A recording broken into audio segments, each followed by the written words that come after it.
L'Iliade de personnes, subtil récit de l'Odyssée pour Franck, épisode 2, l'Iliade avant l'Odyssée. Pour comprendre l'Odyssée, il faut comprendre l'Iliade, et pour comprendre l'Iliade, il faut remonter encore plus loin au commencement. Et c'est quoi le commencement de tout ce bordel? C'est le zizi de Zeus. C'est qui Zeus? Zeus, c'est le dieu des dieux. C'est le maître de l'Olympe qui a détrôné son père Cronos, qui s'est mis à sa place et qui maintenant règne en maître sur les autres dieux, sur ses frères et sœurs, sur l'univers.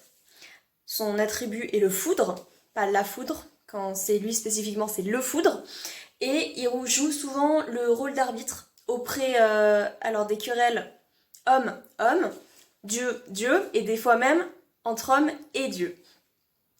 Mais il a un gros défaut, c'est que c'est un queutard invétéré. Il peut pas s'en empêcher, dès qu'il voit une jolie fille un peu, eh ben faut qu'il y aille. Et c'est justement le commencement, la poule et les œufs. Pour ce qui nous intéresse, c'est qui la poule? La poule, c'est Léda. C'est la femme du roi de Sparte, Pindare. Elle est belle, elle est cool, et puis c'est plutôt sympa de se faire courtiser par le dieu des dieux. Sauf que le dieu des dieux, il utilise toutes sortes de stratagèmes parce qu'il est marié à Héra, en plus la déesse du mariage, et elle l'aime pas trop quand il la trompe. Donc il va se transformer en toutes sortes d'animaux, en pluie d'or, en choses comme ça, pour la tromper. Dans les deux sens du terme, hein. La tromper infidélité et tromper sa vigilance. En ce qui concerne Léda, il va se transformer en cygne, et ils vont s'accoupler ensemble, Zeus sous forme de cygne. Avec couche de 4 œufs. Il y a 2 œufs qui proviennent de son mari mortel, Pindare.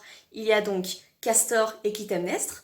Et il y a d'un autre côté 2 œufs qui proviennent de son union avec Zeus, qui est un dieu. Il y a donc Pollux et Hélène.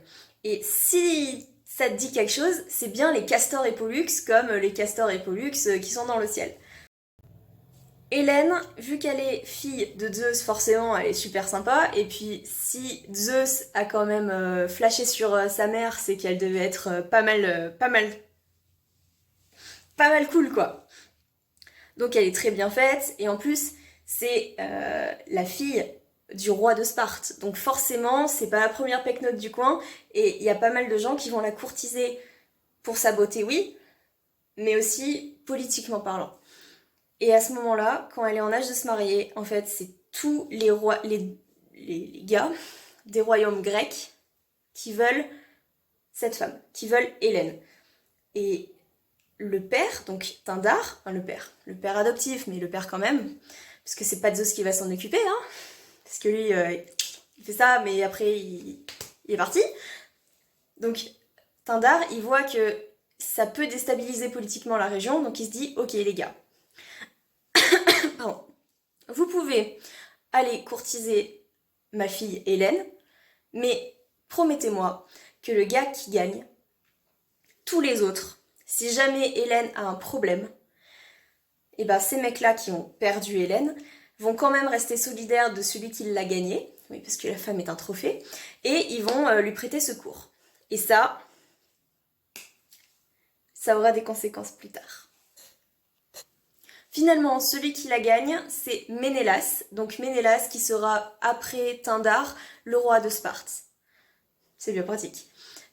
Ménélas a un frère qui s'appelle Agamemnon, qui règne sur un autre royaume grec. Et parmi tous ces prétendants-là, on a Ulysse. Parce que Ulysse, effectivement, avant d'épouser Pénélope, il était donc roi d'Ithaque et il se cherchait une épouse. Il n'a pas réussi à avoir Hélène, il s'est peut-être un petit peu plus ou moins rabattu sur Pénélope. Mais ok, c'est bon, ils étaient faire, pas de soucis. Ménélas a gagné, on s'incline, on est bon perdant. Ok, si jamais il y a un souci derrière, on vient te donner un coup de main, c'est comme ça. Quelques temps plus tard, jugement de Paris. Thétis, c'est une nymphe marine. Zeus, forcément, il la voit, il fait « Ouh, sympa !» Et il la veut. Sauf que Thétis,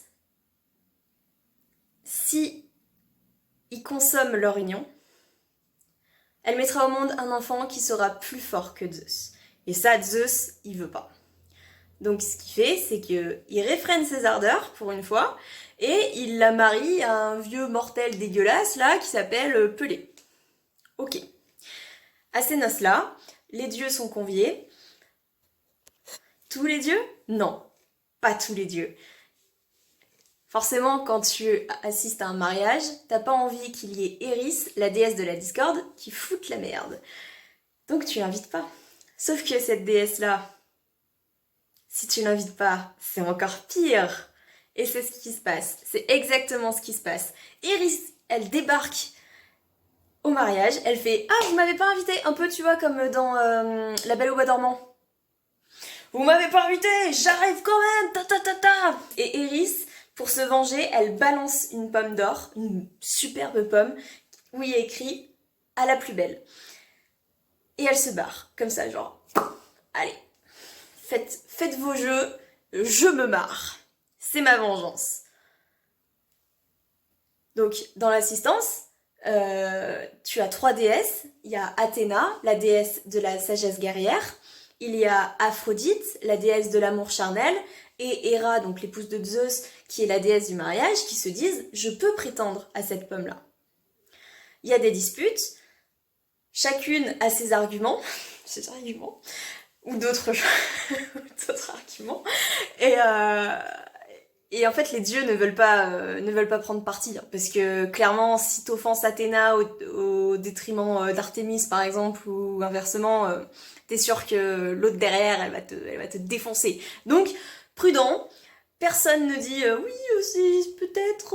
Non, ils veulent pas du tout prendre parti. Donc, ce qu'on fait, c'est qu'on va chercher un mortel un peu au pif qui pourra servir justement d'arbitre.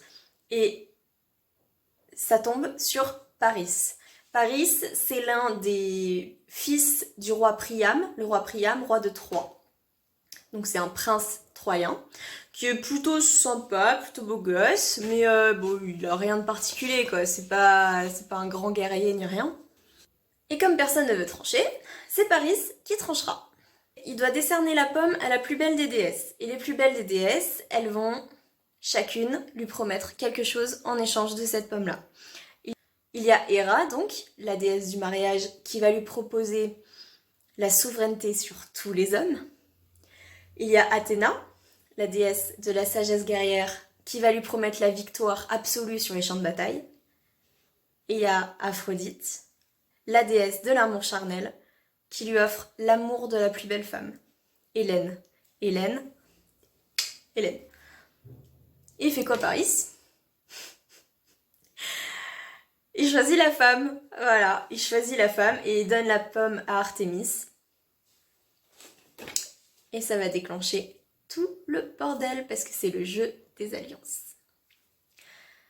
Paris doit justement se rendre à Sparte. Donc Sparte, je rappelle, c'est le royaume sur lequel règne Ménélas et son épouse Hélène. Donc Paris et Hélène se rencontrent de manière impromptue et ils tombent tous les deux amoureux. Hélène, elle ne doit pas s'éclater tous les jours avec Ménélas parce que c'est un Spartiate déjà et puis je pense que elle pouvait se dire qu'elle méritait mieux peut-être ou qu'elle voulait voir autre chose ou qu'elle s'emmerdait grave. Donc que Paris l'enlève, oh oui, enlève-moi, oh oui, oh là là. Donc il l'enlève, mais elle est quand même consentante. Paris ramène Hélène à Troie, chez papa et maman, mais là, c'est le drame. Parce que Hélène, ça n'a pas été une farouche opposante à ça, ça a même été peut-être son cœur qui lui a dicté de partir avec lui. Sauf que une femme mariée ne part pas avec son amant. Et a fortiori, elle ne part pas avec le prince d'une cité un peu rivale. Ménélas, en plus, c'est son honneur d'homme qui est bafoué, son honneur viril. Tu vois tout le problème. Il est trahi et c'est même pas lui en fait qui cherche à se venger. C'est Agamemnon, c'est son frère, c'est le frère de Ménélas qui dit « On a excuse en or, on va les poutrer du Troyen. » Et c'est parti. Et c'est comme ça, avec, comme je te disais, le serment que les princes avaient fait du temps où ils courtisaient Hélène, que tous justement ces rois vont partir et vont aller se battre sous les remparts de Troie au nom d'Hélène pour la récupérer. Même si c'est seulement une excuse pour aller un petit peu contrebalancer la puissance troyenne. C'était l'excuse en or. Je te fais juste une petite parenthèse géopolitique. Comme je te disais, à l'époque, la Grèce, c'est pas un État, c'est plusieurs petits royaumes. Parmi ces gens-là, il y a Ulysse. Les Grecs quittent donc fief et famille pour rejoindre Troie. Troie, c'est une cité fortifiée, elle est immensément riche, elle est puissante, donc ils savent que de base, ça va pas se faire en 30 secondes, mais ça a été pire. Ça a été pire, ils sont restés 10 ans à alterner bataille, victoire, défaite, escarmouche, enfin, il y a eu des trahisons, il y a eu des problèmes dans chaque camp liés justement au sac, au pillage et au butin de guerre. Enfin, je te la fais courte. Mais l'Iliade, c'est pas qu'une affaire d'hommes. Parce que les dieux participent à cette guerre. C'est un prétexte. Parce que les dieux aussi, ils n'ont pas le droit de se foutre sur la gueule entre eux. Ce sera leur excuse. Les dieux, c'est comme les humains dans la mythologie grecque. Ils ont leur passion, ils ont leurs petits chouchous, ils ont leur... Ils ont les dieux qu'ils aiment pas et ils peuvent pas. Ils peuvent pas aller voir ces dieux-là et leur faire rendre gorge. Donc ce qui se passe, c'est qu'ils se battent par l'intermédiaire des humains. Et c'est exactement ce qui va se passer dans l'Iliade. Du côté des Troyens, donc du côté des attaqués, on a Aphrodite, parce que forcément Paris lui a donné la pomme, et qu'en plus Aphrodite, on pense qu'elle a eu une aventure avec Priam, donc le père de Paris. Donc elle est du côté troyen. On a aussi Apollon, le dieu de la lumière, qui est plus ou moins le protecteur de la cité de Troie. Et on a la jumelle de Apollon, qui est Artémis, la déesse de la chasse. Du côté grec, du côté des attaquants, on retrouve les déesses Héra et Athéna, parce qu'elles ont été spoilées. Elles n'ont pas été choisies et elles se vengent. On a aussi Poséidon, qui est le dieu des flots. Et on a certains dieux qui changent de camp, comme Arès, le dieu de la guerre, qui lui change au gré des massacres. Il voit qu'il y a les Grecs qui l'emportent un peu sur les Troyens, bah, il va se mettre du côté des vainqueurs. Et puis après, peut-être pour faire un petit peu basculer l'issue de la bataille, bah, il va changer de camp. Lui, de toute façon, il veut juste tuer. Il s'en fout qu'il y ait des camps, il s'en fout. Il veut juste tuer. Parce que oui, il y a des dieux, malgré les interdictions de Zeus, qui participent physiquement au combat. On a par exemple l'histoire de Aphrodite qui est blessée sur le champ de bataille, parce qu'elle avait rien à y foutre, hein, clairement. On a Apollon qui dévie les flèches, enfin... c'est un royal bordel, et Zeus, il ferme plus ou moins les yeux, comme je te disais, il est quand même arbitre. Mais bon, si les tensions peuvent être un petit peu évacuées au détriment des humains, pourquoi pas? Pourquoi pas? Donc 10 ans de gros bordel. Tout le monde en a marre à la fin, parce que au sein même des camps, hein, au sein même des camps, les gens en ont marre, quoi. Enfin, tu parles à un mec qui est un militaire qui est déployé depuis même pas 2 mois, il en a marre. Alors s'imagine 10 ans loin de chez eux, et 10 ans. Donc là, faut faire quelque chose. Faut faire quelque chose parce qu'il n'y a pas de victoire ou pas de défaite nette. Et c'est là qu'Ulysse intervient, Ulysse avec cette ruse qui le caractérise si bien. C'est mon point numéro 5. C'est le cheval de Troie. Au bout de 10 ans, donc les Troyens voient que les Grecs n'ont pas le dessus. L'effort de guerre est considérable, le nombre de guerriers diminue, le siège tourne au fiasco pour les Grecs, même si, comme je te disais, il n'y a pas de victoire nette. Donc les Grecs se retirent des rivages de Troie et laissent devant la ville un immense cheval balèze, hyper cool, hyper stylé. Un Grec resté à proximité est capturé et explique sans trop se faire prier que, en gros, les Grecs ont érigé ce cheval pour Athéna parce que ils veulent faire amende honorable et que ils veulent que la déesse les protège pour le retour. Donc grisés par cette victoire, par l'annonce de cette victoire, plutôt rancuniers en plus, les Troyens, ils veulent pas laisser ce cheval, ils veulent pas que les Grecs rentrent sans encombre après tout ce qu'ils ont fait. Donc ce qu'ils font, c'est que ils veulent récupérer ce cheval et le mettre dans leur cité. Sauf que le cheval, il est trop grand pour passer le mur d'enceinte. Mais qu'à cela ne tienne, on va péter les murs et on va faire rentrer le cheval quand même.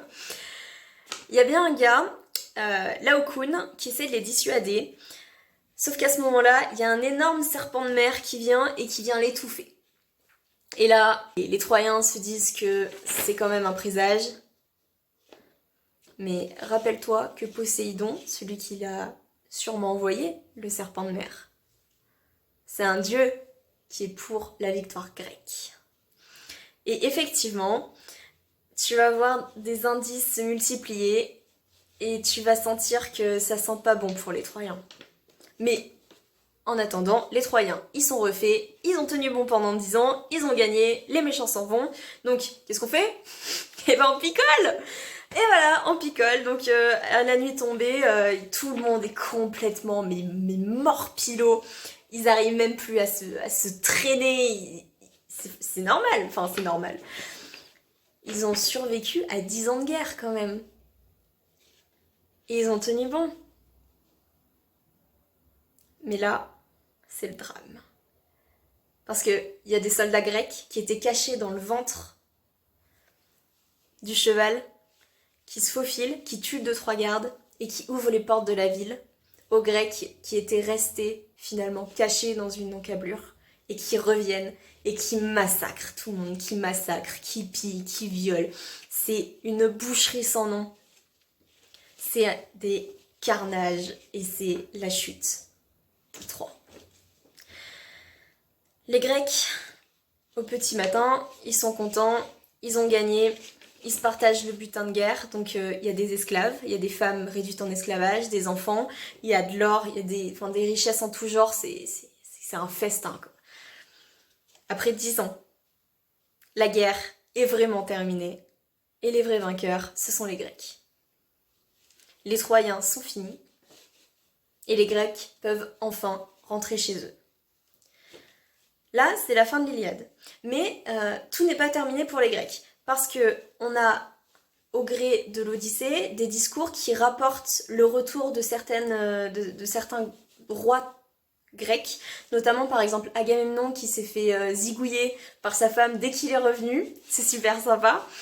Et d'ailleurs, si tu veux connaître cette histoire, tu me dis, et puis je te ferai un petit format comme ça.